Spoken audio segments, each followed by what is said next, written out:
Brent, what the hell do you think you're doing? Hello, Nessa. I'd like you to meet Elara. My name is Brent Marrow, and I'm a custom motorcycle builder who learned the hard way that trust is like a perfectly tuned engine. Once it breaks down, you don't fix it. You replace it entirely. I was sitting across from Elara at Romano's Italian bistro, watching her methodically review the evidence folder I'd compiled over 3 months.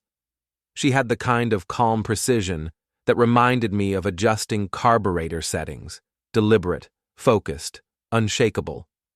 Her dark hair was pulled back in a simple ponytail, and she wore a navy blazer that suggested she meant business. Thursday, March 15th, she said quietly, comparing her phone to my printed timeline. Callen told me he was training a new client at the gym until 8 p.m. I nodded, sliding another receipt across the white tablecloth. That's the night they were here, table 12, splitting the lobster special. I know because Nessa used our joint credit card and forgot to delete the email confirmation. Elara's jaw tightened slightly as she photographed the receipt with her phone. She was an accountant by trade, and I could see her mind working through the numbers, cross-referencing dates and charges with surgical precision. We'd been corresponding for 2 weeks since I first contacted her, building our case methodically. Your husband made a mistake using his gym's rewards account for their hotel reservations, I continued, opening my leather portfolio. Every Thursday afternoon for 6 months, same pattern. The Riverside Inn, room 237, checked in at 2:30, checked out at 6. She exhaled slowly, the sound barely audible over the restaurant's ambient chatter. I wondered why he suddenly needed Thursday evening sessions, said it was his busiest day for private training. I understood her pain, but I kept my voice steady and professional. This wasn't about emotions anymore. It was about evidence, leverage, and timing. Nessa told me she was attending real estate seminars downtown. Funny thing about those seminars, they don't exist. I called the convention center. Elara looked up from the documents, meeting my eyes directly. When do we tell them? We don't tell them anything, I replied, checking my watch. It was 7:45 p.m., exactly when I'd calculated Nessa would arrive. We let them tell us. That's when the front door of Romano's exploded inward like someone had kicked it, and my wife Nessa Marrow stormed across the dining room with the fury of a woman who'd just discovered her carefully constructed lies were crumbling in real time. "Brent!" she shouted, her voice cutting through the gentle murmur of dinner conversation like a chainsaw through silk. "What the hell do you think you're doing?" Every head in the restaurant turned toward our table. Nessa was dressed in her typical after-gym attire, designer athletic wear that cost more than most people's monthly car payments, her blonde hair pulled back in a high ponytail that emphasized the sharp angles of her face when she was angry, which was often lately. I stayed seated, calmly folding my hands on the table. "Hello, Nessa. I'd like you to meet Elara." Nessa's eyes snapped to Elara, who remained perfectly composed despite the sudden attention. "I don't care who she is. We need to talk. Now." "Actually," I continued, my voice carrying just enough to be heard by nearby tables, "Elara is married to Callen. You know Callen, don't you? Personal trainer at Elite Fitness? Thursdays at the Riverside Inn?" The color drained from Nessa's face so quickly I thought she might faint. She grabbed the back of an empty chair, her knuckles turning white against the dark wood. Elara spoke for the first time since Nessa's arrival, her voice calm and professional. "Please, sit down. We have quite a bit to discuss." "This is insane," Nessa stammered, but I could hear the panic creeping into her voice. "Brent, what are you doing? Who is this woman? Why are you listening to her lies?" I reached into my jacket and withdrew a manila envelope, placing it carefully on the table between us. "These aren't lies, Nessa. These are receipts, hotel records, credit card statements, parking garage timestamps, text message logs that you forgot to delete from our shared cloud storage." Nessa's eyes widened as she stared at the envelope like it contained a live snake. You went through my phone? I went through our phone records, I corrected. The account that I pay for, the cloud storage that we both use, the credit cards that have my name on them. Amazing what you can learn when you actually start paying attention. Elara opened her own folder, spreading documents across the table with the methodical precision of someone who'd spent years organizing financial records. Callen's been equally careless. He used our joint checking account to pay for dinner here 6 times. Same dates as your credit card charges. This is harassment, Nessa said, but her voice lacked conviction. She was scanning the restaurant, probably calculating how many people were watching, how quickly word would spread through our small social circle. I leaned back in my chair, studying my wife's face as she processed the magnitude of her situation. We'd been married for 12 years, and I'd watched her talk her way out of everything from speeding tickets to client complaints with a combination of charm and manufactured outrage. But this was different. This time, I had documentation. Sit down, Nessa, I said quietly. Let's finish this conversation like adults. She remained standing, her hands clenched at her sides. I'm not sitting down. I'm not participating in whatever sick game this is. Come home with me right now, and we can work this out privately. The time for private conversations ended when you started meeting another man in hotel rooms, Elara said, her voice still eerily calm. My husband, your lover, every Thursday for 6 months. Nessa whirled toward her. I don't know what Brent told you, but Brent didn't tell me anything I didn't already know, Elara interrupted. I've been tracking Callen's movements for 8 weeks. The unexplained charges, the schedule changes, the new cologne. I just needed someone to help me connect the dots. I watched Nessa's face cycle through emotions, anger, panic, calculation, desperation. She was realizing that her usual tactics wouldn't work here. She couldn't charm her way out of documented evidence, and she couldn't intimidate 2 people who'd already made their decision. How long have you known? She asked finally, sinking into the empty chair. Long enough to prepare, I replied, sliding a second envelope across the table. Divorce papers, already filed this morning. Asset separation, custody arrangements for the workshop equipment, everything divided according to New York state law. Nessa stared at the envelope without touching it. You can't be serious. I'm completely serious, I said. I've also changed the locks on the house, moved your belongings to your sister's place, and transferred your portion of our joint savings to a separate account in your name. You'll find the details in the paperwork. Elara was photographing everything with her phone, creating her own record of the conversation. I'll be filing for divorce tomorrow morning. Callen can find somewhere else to live by the weekend. The restaurant around us had grown noticeably quieter. I could feel the attention of other diners, the subtle shift in conversation as people tried to listen without appearing obvious. In a town this size, word would spread quickly. Nessa finally reached for the envelope, her hands shaking slightly as she opened it. Her eyes scanned the legal documents, and I watched her realize that this wasn't a threat or a negotiation. It was a conclusion. Brent, please, she said, her voice dropping to a whisper. We can fix this. We can go to counseling. I made a mistake, but 6 months of Thursday afternoons isn't a mistake, I interrupted.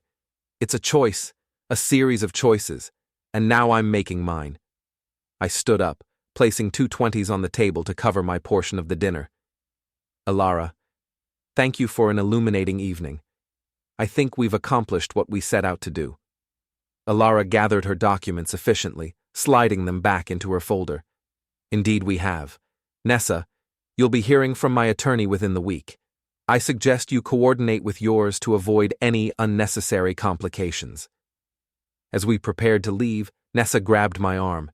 This isn't over, Brent.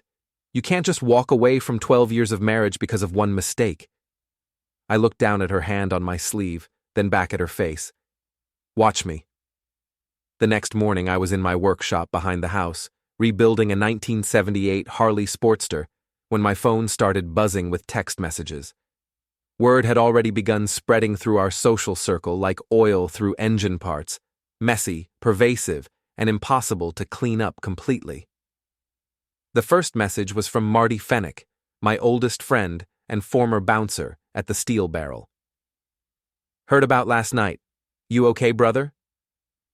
The second was from Pam Rodriguez, Nessa's business partner at Premier Realty. Call me. We need to talk about damage control. I ignored both messages and focused on the carburetor assembly in front of me. There's something therapeutic about mechanical work. Every part has a specific function, every problem has a logical solution, and when something's broken, you either fix it or replace it. No middle ground, no compromises. My phone rang around 10 a.m., Nessa's ringtone. What do you want? I answered without looking up from my work. I want to know what you think you're accomplishing with this public humiliation, she said, her voice tight with controlled anger. Half the town is talking about what happened at Romano's. Good, I replied, using a socket wrench to tighten a bolt. Saves me the trouble of explaining the situation repeatedly. This is my career we're talking about, Brent. My reputation. Do you have any idea what this could do to my business? I set down my tools and walked to the workshop window, looking out at the house we'd shared for over a decade. Your reputation was damaged the moment you decided to cheat on your husband with a married man. I just provided the documentation. It wasn't supposed to happen like this, she said, and for the first time, I heard genuine regret in her voice. It started as just, I don't know, excitement, something different. 6 months of hotel rooms isn't excitement, Nessa. It's a relationship. A secret relationship that you funded with our joint accounts while lying to my face every Thursday night. She was quiet for a moment. What do you want? Money? The house? I'll give you whatever you want if we can handle this privately. I don't want anything from you, I said. I want you to sign the divorce papers and move on with your life. Preferably somewhere that doesn't involve lying to people who trust you. And if I refuse? I walked back to my workbench and picked up a folder I'd prepared that morning. Then I released the rest of the evidence to your real estate board, the Better Business Bureau, and that local Facebook group where all the neighborhood gossips hang out. Your choice. The line went quiet, except for her breathing. What evidence? The evidence showing how you've been using client house keys for your Thursday afternoon meetings. The evidence showing how you've been inflating property appraisals to increase your commission splits. The evidence showing how you've been bad-mouthing competitors to steal their listings. Another long pause. You've been spying on me for months. I've been paying attention for months, I corrected. There's a difference. When your wife starts working late every Thursday, starts buying new underwear, starts taking phone calls in another room, you either ignore it or investigate it. I chose to investigate. So what happens now? She asked. Now you sign the papers, collect your belongings from your sister's house, and start your new life with Callen, assuming he's still available after Elara finishes with him. I hung up and returned to the Sportster, but my concentration was broken.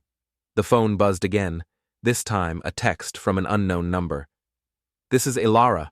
Can we meet this afternoon? I have an update on the situation. I texted back, Steel Barrel, 4 p.m. The Steel Barrel was exactly the kind of place you'd expect from its name. Dim lighting, scarred wooden tables, and the lingering smell of cigarettes from the era when indoor smoking was still legal.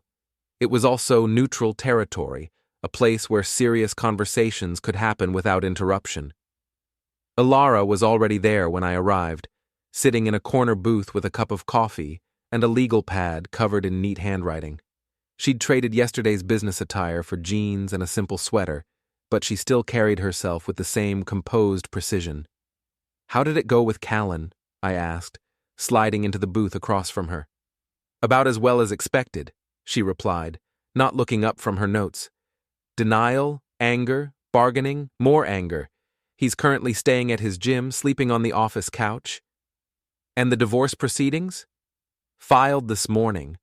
My attorney says it should be straightforward given the evidence. She finally looked up, meeting my eyes. What about Nessa? Still trying to negotiate. She's worried about her business reputation, which suggests she doesn't fully understand how small towns work. Elara smiled grimly. By tomorrow, everyone will know. By next week, it'll be old news, but the damage will be permanent. I signaled the bartender for a beer, then leaned back in the booth. Any regrets? About exposing them? None. She closed her legal pad and folded her hands on the table. About the marriage ending? Some, but not about how it ended. We sat in comfortable silence for a few minutes. Two people who'd found themselves in the same situation and chosen to handle it with documentation rather than drama. It felt oddly satisfying, like completing a complex mechanical repair. There's something else, Elara said eventually. Pam Rodriguez called me this morning. I raised an eyebrow. Nessa's business partner? Former business partner, apparently. She wants to meet with both of us tomorrow. Says she has information that might interest us. What kind of information? She wouldn't say over the phone, but she seemed nervous, scared even. I took a long drink of beer, considering the implications. You think Nessa's been up to more than just cheating? I think Nessa's been careless in more ways than one, Elara replied, and Pam's been paying attention. My phone buzzed with another text message. This one was from Nessa. We need to talk, tonight. It's important. I showed the message to Elara, who read it and shook her head. She's panicking. Probably realized that Pam might talk. Should I meet with her? Not alone, Elara said firmly. If she wants to talk, she can do it here in public with both of us present. I texted back. Steel Barrel, 8 p.m. Bring the signed divorce papers. Her response came immediately. This is private, Brent, between husband and wife. I replied, not anymore. 8 p.m. or not at all. Elara was watching me type, nodding approvingly. Good. Don't give her any opportunity to control the narrative. You know, I said, finishing my beer, I thought this would feel worse. Ending a 12-year marriage, watching everything fall apart. But mostly I just feel relieved. That's because you're finally dealing with reality instead of pretending everything was fine, Elara replied. It's amazing how much energy you save when you stop ignoring obvious problems. At 8 p.m. sharp, Nessa walked into the Steel Barrel wearing a black dress that was completely inappropriate for the venue. She looked around the bar with obvious distaste before spotting our booth and walking over with the determined stride of someone preparing for battle. I said this was private, she said, glaring at Elara. And I said it wasn't, I replied. Sit down or leave. Your choice. She sat down reluctantly, placing a manila envelope on the table. The papers are signed. Are you happy now? I opened the envelope and reviewed the documents quickly. Everything appeared to be in order: signatures, dates, notarization stamps. This is a good start. A start? Nessa's voice rose slightly. What else do you want from me? I want to know what Pam's going to tell us tomorrow, I said calmly.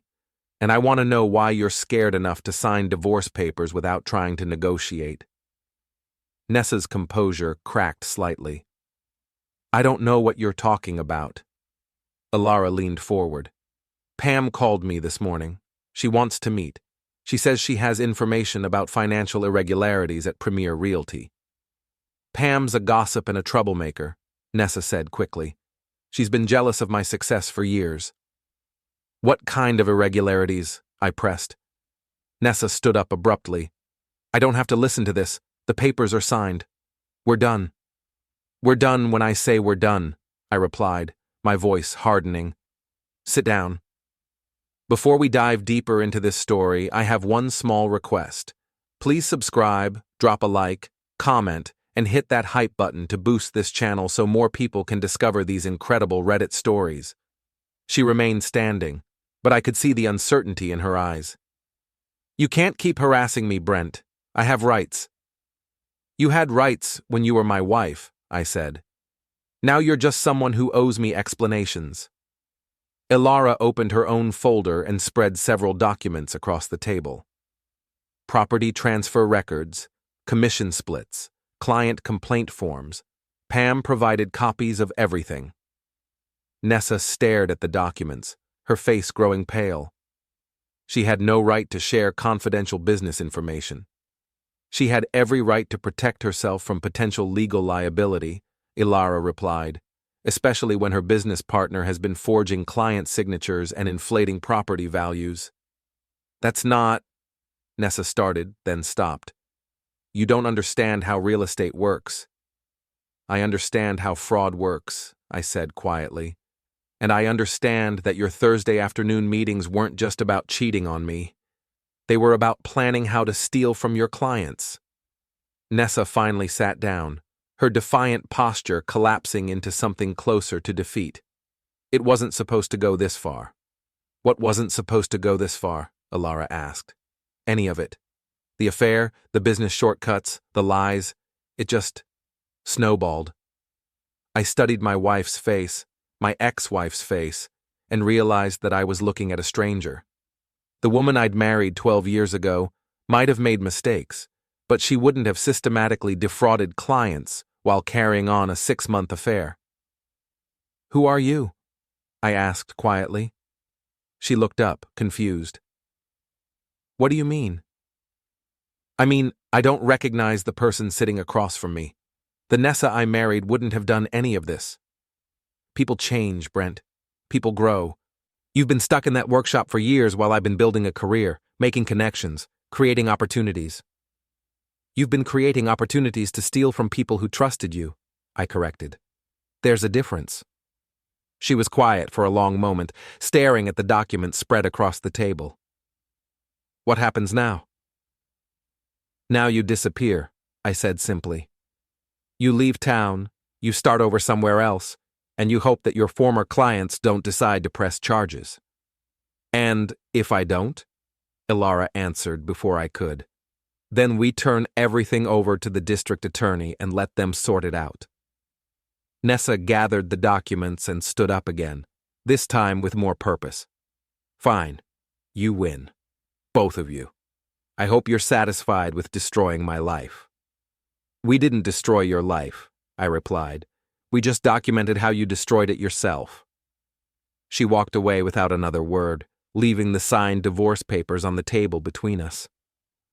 2 weeks later, I was back at Romano's, this time with Elara and Pam Rodriguez, celebrating the conclusion of what the local newspaper had dubbed the Thursday afternoon scandal. Nessa had left town 3 days earlier, destination unknown, and Callen had followed her 2 days after that. I still can't believe how long it went on, Pam said, shaking her head as she reviewed the final accounting of Nessa's fraudulent activities. 18 clients over 2 years. How did I not see it? Because she was careful, Elara replied, and because you trusted your business partner. Trust makes people blind to obvious warning signs. I nodded, thinking about my own blindness over the past 6 months.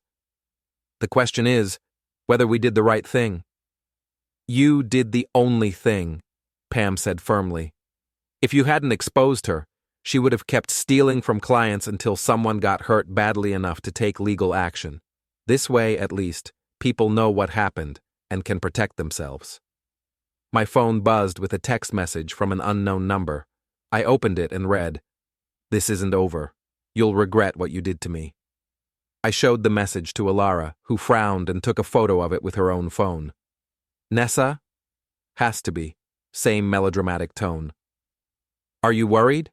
Pam asked. I considered the question seriously. No. She's angry and embarrassed, but she's not dangerous, and she's got bigger problems to worry about than revenge fantasies. What kind of problems? Elara asked. The kind that come with stealing money from people who know where you used to live, I replied. Word is that 3 of her former clients are considering civil lawsuits. Pam winced. She always said she was smarter than everyone else. Turns out, she was just better at hiding her mistakes. We finished dinner in comfortable conversation, 3 people who'd found themselves connected by circumstances none of us had planned. As we prepared to leave, Elara touched my arm gently. "Any regrets?" she asked. I thought about the question as I looked around the restaurant where everything had started 2 weeks earlier. About the marriage ending? Some. About how it ended? None. "Good," she said, "because tomorrow starts the rest of your life." Outside in the parking lot, I stood next to my truck and watched Elara drive away, then Pam. The evening air was cool and clean, and for the first time in months, I felt like I could breathe normally. My phone buzzed again. Another unknown number, another text. "You destroyed my life for nothing. Hope you're happy." I deleted the message without responding and drove home to my workshop, where a 1965 Mustang was waiting for a complete engine rebuild. Real problems, with real solutions, and no lies to complicate the process. Some things, once they're broken, can't be repaired.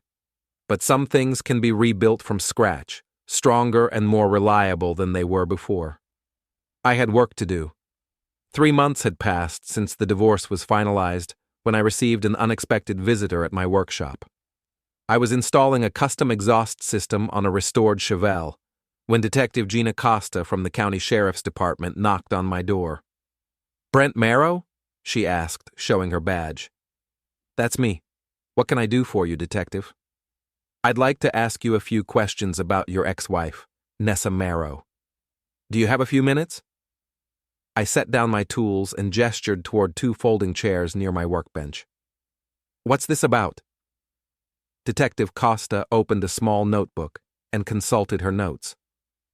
"We've received complaints from several individuals regarding fraudulent real estate transactions. Your ex-wife's name has come up repeatedly." "I'm not surprised," I replied. "What kind of complaints? Forged signatures on property transfer documents, inflated appraisals, misrepresented property conditions, the usual real estate fraud schemes, but on a larger scale than we initially realized." I leaned back in my chair, processing this information. "How much larger?" "We're looking at potential losses in excess of $200,000 across multiple transactions. This goes well beyond civil disputes into criminal territory." "And you want to know what I knew about it?" "I want to know when you knew about it, how you knew about it, and why you didn't report it sooner." I stood up and walked to my filing cabinet, retrieving the folder I'd compiled during my investigation of Nessa's activities. I documented everything I could find, but I wasn't looking for real estate fraud initially. I was trying to understand why my wife was lying about her schedule. Detective Costa accepted the folder and began reviewing its contents. "This is quite thorough. Professional quality investigation work." "I'm good with details," I said. "It's part of my job." "Your job is building motorcycles. My job is solving mechanical problems. This was just a different kind of problem." She continued reading, occasionally making notes. "Did you share this information with anyone else?" "With Elara Trenix, whose husband was having an affair with my wife, and with Pam Rodriguez, who was Nessa's business partner and provided additional documentation." "What was your relationship with Pam Rodriguez?" "Professional acquaintance through Nessa. She contacted me after the affair became public, said she was worried about potential legal issues with their real estate business." Detective Costa closed the folder and looked at me directly. "Mr. Marrow, I need to ask this clearly. Did you conspire with Pam Rodriguez to frame your ex-wife for real estate fraud?" The question caught me off guard. "Frame her?" "Detective, everything in that folder is documented with receipts, bank records, and official documents. There's nothing fabricated." "That's not what I'm asking. I'm asking whether you and Pam Rodriguez worked together to expose Nessa's fraudulent activities as revenge for her affair." I considered the question carefully. "Detective, I investigated my wife's activities because she was lying to me. When I discovered she was also lying to her clients, I documented that too. Whether you call it revenge or justice depends on your perspective." "And Pam Rodriguez's motivation?" "You'd have to ask her, but based on our conversations, She was trying to protect herself from legal liability for her partner's actions. Detective Costa made more notes, then closed her notebook. Where is your ex-wife now? I have no idea. She left town immediately after the divorce was finalized. I haven't heard from her since.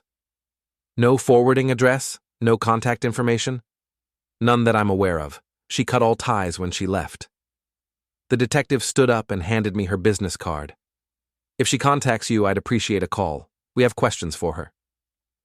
After she left, I sat in my workshop thinking about the conversation. I'd always known that Nessa's real estate activities were questionable, but I hadn't realized the full scope of her fraudulent behavior.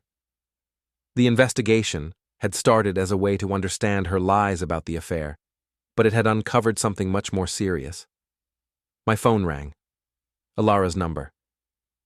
I just had a visit from Detective Costa, I said without preamble. So did I. And so did Pam. They're building a criminal case. Good, I replied. Nessa needs to face consequences for what she did to those clients. There's something else, Elara said. Pam thinks Nessa might try to come back and destroy evidence or intimidate witnesses. What kind of evidence? Client files, financial records, anything that could be used in court proceedings. Pam's worried that Nessa still has keys to the office.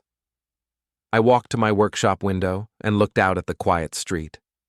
Has anyone actually seen her since she left town? Not that I know of, but Pam received some threatening phone calls last week. Anonymous, but she thinks it was Nessa's voice. What did the calls say? That she'd regret betraying her business partner. That there would be consequences for her disloyalty. I felt a familiar tightness in my chest, the same sensation I'd experienced when I first realized the extent of Nessa's deception. Elara, I think we need to take this seriously. I agree. Detective Costa said they're trying to locate Nessa for questioning, but she seems to have disappeared completely. People don't just disappear, I said. They go somewhere. They stay with someone. They use credit cards and cell phones and leave digital footprints. Unless they're deliberately trying to avoid detection. I was quiet for a moment, thinking about my ex-wife's personality and her likely response to being investigated for criminal fraud. Nessa had always been someone who blamed others for her problems, who saw herself as a victim of circumstances rather than the author of her own choices. She'll come back, I said finally. She can't resist the urge to have the last word. What makes you so sure? Because I know her. She's not the type to run away permanently. She's the type to run away temporarily while she plans her counterattack. And when she comes back? When she comes back, we'll be ready for her. I was right about Nessa returning, but wrong about the timing. She came back not weeks later, but that same night, and she didn't come alone. I was in my workshop around 11 p.m., finishing the Chevelle's exhaust installation, when I heard a car door slam in my driveway. Through the window, I could see headlights and two figures walking toward my front door. I turned off my work lights and moved to the window for a better view. Nessa was walking up my front steps, accompanied by a man I didn't recognize. Tall, heavy-set, wearing a leather jacket that suggested he wasn't here for friendly conversation. My first instinct was to call the police, but I hesitated. I wanted to hear what Nessa had to say, wanted to understand what she thought she could accomplish by showing up at my house with intimidation backup. Instead of going to the front door, I slipped out the workshop's side entrance and circled around to the back of the house, where I could hear their conversation through the kitchen window. He's not answering, the man was saying. Maybe he's not home. His truck is here, Nessa replied. He's probably hiding in that stupid workshop. You want me to check? No, let's wait a few minutes. He'll come out. I moved closer to the window, staying in the shadows. Nessa looked different, thinner, more haggard, with the desperate edge of someone who'd been running scared for months. This is stupid, Nessa, the man continued. You should have stayed gone. I can't stay gone, she replied, her voice sharp with frustration. They destroyed my life, my career, my reputation, everything I worked for. Someone needs to pay for that. And you think intimidating your ex-husband is going to fix anything? I think he needs to understand that actions have consequences. I'd heard enough. I walked back to my workshop, retrieved my cell phone, and called Detective Costa's number. When she answered, I explained the situation quickly and quietly. "Stay inside and away from windows," she said. "We'll have units there in 10 minutes. But I didn't stay inside. Instead, I walked to my front door and opened it, stepping onto the porch to face my ex-wife directly. "Hello, Nessa," I said calmly. "Who's your friend?" She spun around, startled by my sudden appearance. "Brent, we need to talk." "So talk," I replied, staying near the door. "But make it quick.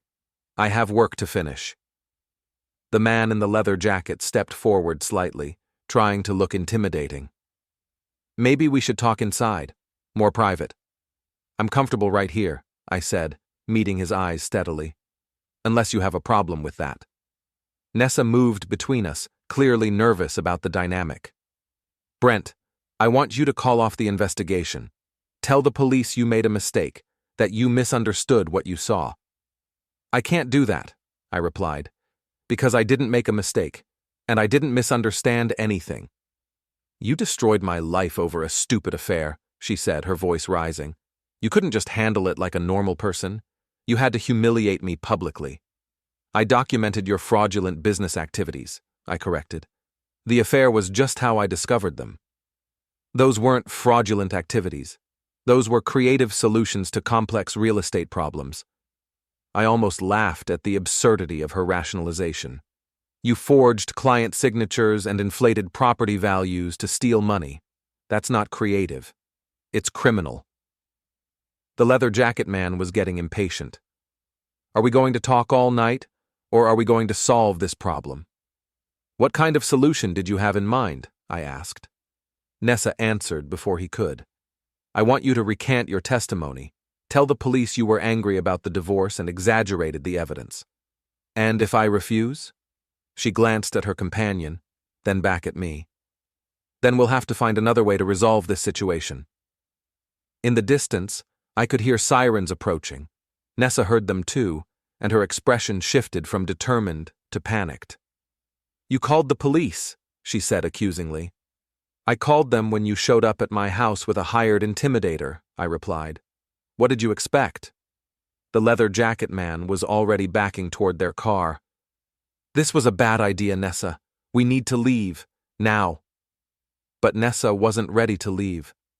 She stepped closer to me, her face twisted with rage and desperation.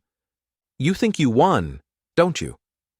You think you're so smart, with your evidence and your documentation and your moral superiority?" "I think I'm someone who got tired of being lied to," I said quietly. "Well, here's the truth, Brent, the whole truth. I never loved you, not really. You were safe and boring and predictable, and I settled for you because I thought that's what I wanted. But I was wrong. I wanted excitement. I wanted passion. I wanted a life that mattered. So, you stole money from your clients to pay for hotel rooms with a married man," I replied. "That's your idea of a life that matters?" The sirens were getting closer. The leather jacket man was already in their car, engine running, shouting for Nessa to hurry up. "This isn't over," she said, backing toward the car. "I'll find a way to make you pay for what you did to me." "What I did to you," I repeated, "was tell the truth. If that's enough to destroy your life, maybe your life wasn't worth preserving." She stared at me for a moment longer, then turned and ran to the car. They drove off just as 2 police cruisers turned onto my street, lights flashing. Detective Costa arrived 20 minutes later, taking my statement and reviewing the security camera footage from my workshop. The cameras had captured clear images of both Nessa and her companion, providing evidence for additional charges. Intimidation of a witness, criminal trespass, possibly conspiracy, she said, making notes. "We'll put out a warrant for her arrest." "Will you find her?" I asked. "Eventually. People like your ex-wife always make mistakes when they're desperate. She'll surface again, and when she does, we'll be ready. After the police left, I returned to my workshop and finished installing the Chevelle's exhaust system. The work was methodical and satisfying, each component fitting precisely where it belonged, every connection secure and reliable. Unlike marriages, apparently, mechanical systems could be trusted to function according to their design specifications. At 2 a.m., I finally turned off the lights and went inside to get some sleep. Tomorrow, I would start rebuilding a 1967 Camaro engine, and the day after that, Detective Costa would call to tell me that Nessa had been arrested trying to cross into Canada. But tonight, for the first time in months, I felt completely at peace with the choices I'd made and the consequences that had followed. Some problems solve themselves, given enough time and rope. Others require documentation, patience, and the willingness to let justice take its course. I'd learned to tell the difference.